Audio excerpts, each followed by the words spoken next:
into the pan, or kettle, or cauldron, or pot, all that the flesh hook brought up, the priest took for himself.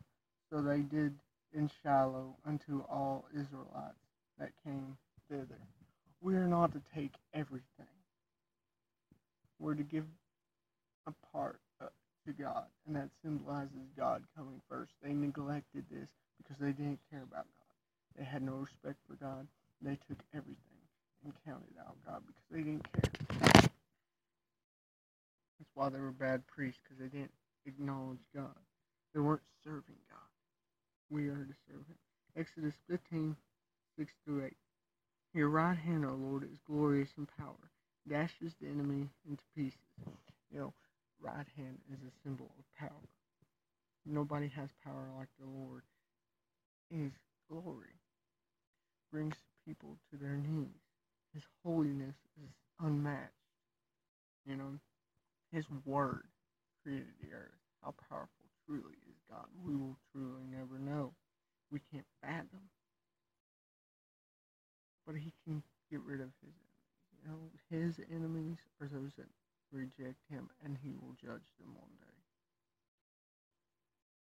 He also can take care of our enemies, but sometimes He uses them to strengthen us and draw us closer to Him.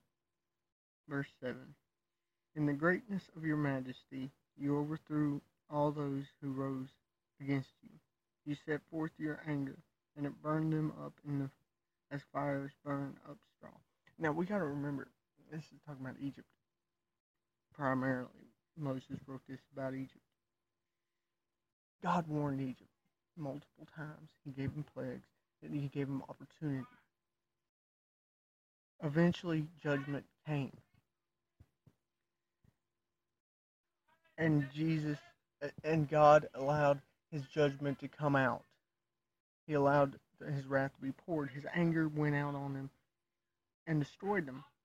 By their own pride, they were destroyed.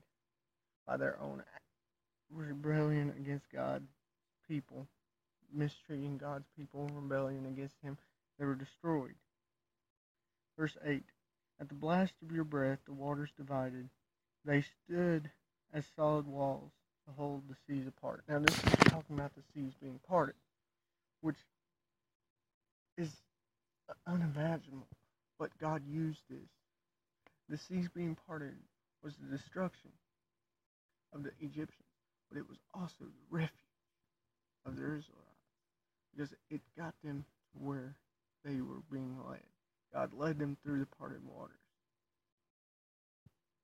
and the waters solved their problem of Egypt coming after them. Egypt would not come after them because of these waters, while it was the destruction of Egypt.